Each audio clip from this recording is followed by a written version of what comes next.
All right, wonderful people, welcome back to this wonderful channel where we'll bring you back-to-back updates and information as the hot. In case it's your first time of joining us on this wonderful channel, kindly go ahead and subscribe, like, comment, share, and also remember to on your notification button so that whenever our news drop, you will be the first to collect them. Let's go down to the news proper as the hot. You don't share for the Obodo. After 58 years, Biafra 58 years after General Effiong Ojukwu's deputy's prediction about Biafra's resurrection is coming to pass. After the 1967 to 1970 Nigeria Biafra Civil War, the then government that took over, even during the government of Ibrahim Babangida and the rest of them, they made sure that history was wiped out of the educational curriculum in Nigeria. History and cultural studies were wiped out, which was replaced with social studies education, which deals with civic and the rest of them. And the intention of the past then government was to, erase the memory of the war, the memory of the chaos, the memory of the 1967 to 1970 Biafra Civil War, to erase it from the people. Even now, there is supposed to be a red in the flag of Biafra, even though, in the flag of Nigeria, that shows bloodshed and war, but it's still green, white, green. But you can see in that of Biafra, you can see the red, you can see the black, you can see the green, which represents the soil, you can see the rising sun and the rest of them. After that particular time, Philip Effiong Ojukwu's deputy predicted that a time will come, even though the government have put into meticulous work to make sure that that history is erased from the mind of the people, after years, and now it has resurrected again.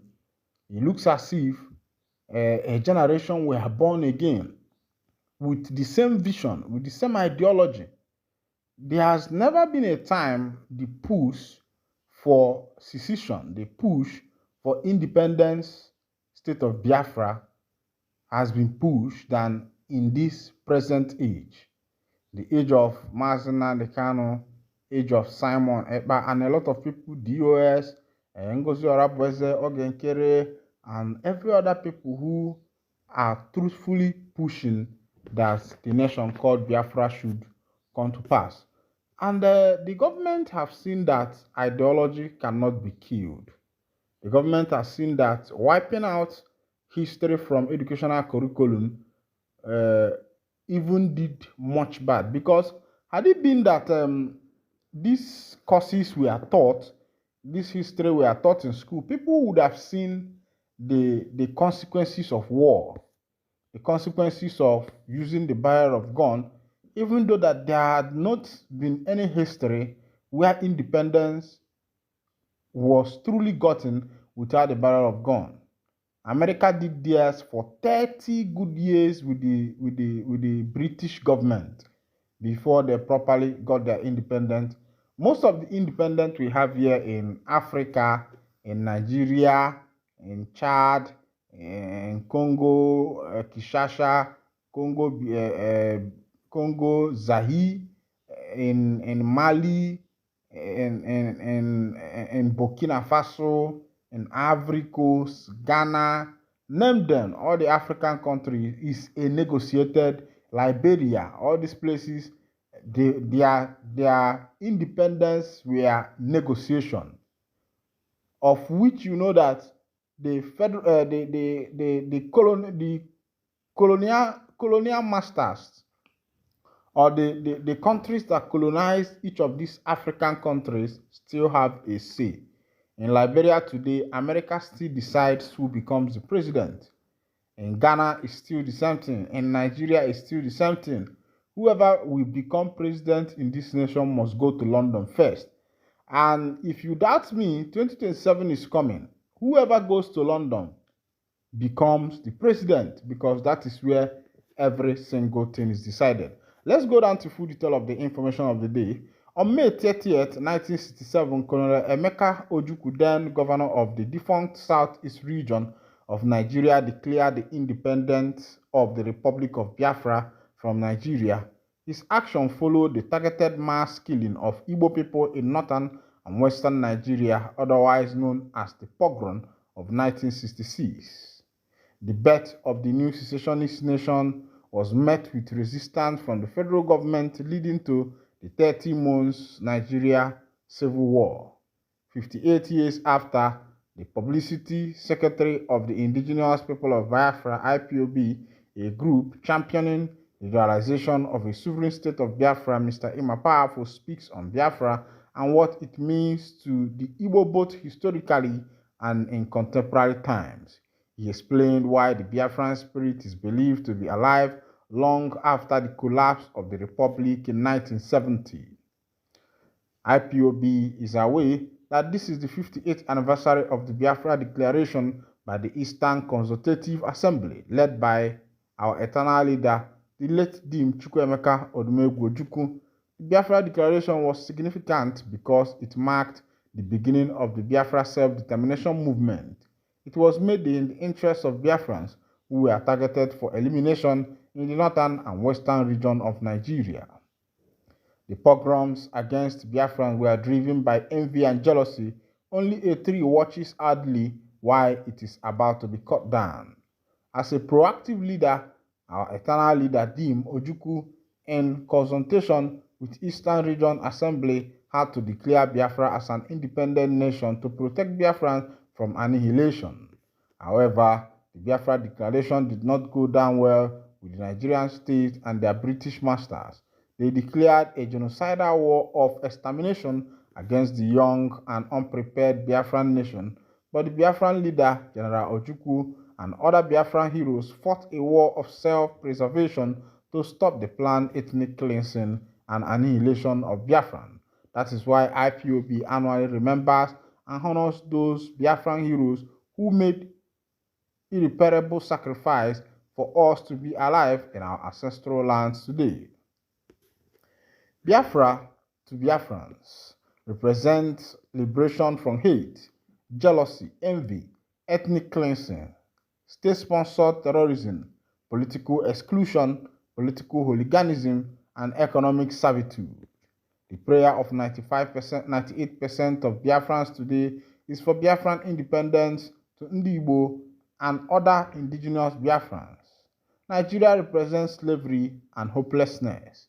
Though your question assumed that the Biafran nation consists only of the Igbo, Biafra actually consists of ethnic nationalities across 13 states in present-day Nigeria. Ndi Igbo is just one of the tribes that make up the Biafran nation. It is true that the majority of those at the forefront of the Biafra independent movement are Igbos, but that does not mean that non-Igbo Biafrans are not part of the struggle. In fact, Biafra is made up of people from the old Eastern region, Midwest region, and Ndi Igbo in Kogi and Benue states. General Ojukwu and the Eastern Consultative Assembly took the right decision in declaring Biafra independence in 1967 to save Ndi Igbo and other Biafran from pogroms and annihilation. Is there any father who will watch idly while his children are being killed? In fact, the same scenarios that necessitated the 1967 Biafra Declaration still prevail in today's Nigeria. The political and economic exclusion of Biafran has extended into every sector, including education. Biafrans in the past and even today have been victimized and excluded by the Nigerian government. The late Ojukwu's second-in-command, the late General Philip Effiong, warned the Nigerian government to treat the surrounding Biafrans well or risk a new generation rising up to demand Biafra again. Unfortunately, the Nigerian state and the British have vowed never to treat Biafrans as equal, even though Biafran resources are the main sustainer of Nigeria. Nigerian state has continued with marginalization, nepotism, and tribalism against Biafrans.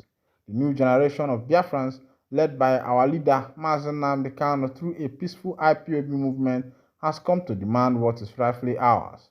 The independent state of Biafra. Nigerian government must understand that the fight for Biafra self-determination will not stop until Biafrans are given the opportunity to decide their political future via the referendum. If Nigeria wins, we will stop the agitation. IPOB has chosen the non-violent approach. Who knows what approach the next generation will choose if this peaceful offer is ignored? At the beginning of the genocidal war, the Nigeria-Biafra Civil War, the British and Nigerian government and their allied forces were amazed that a young nation with no military might could withstand their power for 30 months. They thought Biafrans would be pushovers, but they were surprised by how gallantly Biafrans fought. However, Britain and Nigeria promulgated punitive and barbaric laws that blockade aid and relief materials from reaching Biafra territory. They used starvation, especially on children, as weapon of war, which is a war crime under international law. This starvation policy was the major reason the Biafran soldiers eventually surrendered, the murder of over 3.5 million Biafran children through starvation backed by Britain and Nigeria, weakened the resolve of our gallant soldiers. Unfortunately, Britain used its international political muscle to block any investigation into the Biafra genocide. But no empire lasts forever. Biafra will remain an open wound in the minds of Nigerians and the world until injustice and genocide against Biafrans are discussed and addressed. Biafra will remain a significant issue at the international, national, and regional levels until Biafrans are given the right to self-referendum. Through a referendum, every sensible Nigerian knows that the so-called unity of Nigeria is a fluke. The earlier we admit this and allow Biafrans and other willing nations to exist is better for all of us. Yes, the hatred and marginalization of Biafrans that began around the time of Nigeria's independence are still present today. That's why the issue of Biafra independence must be urgently discussed and not ignored. Ndị Igbo, who are the arrowheads of the struggle, are being targeted, harassed, intimidated, excluded, and terrorized by security agencies and terrorists. Look at how the Nigerian government is treating unarmed IPOB leader Mazi Nnamdi Kanu. They have proxies in the southeast to commit crime. The ethical cleansing and terrorist activities are ignored by the media, yet fake news aimed at blackmailing IPOB and Kanu spread rapidly. The same media blackmail was used in the 1960s to paint hardworking Biafrans as villains, which led to the profiling and mass slaughter of Biafrans in the north.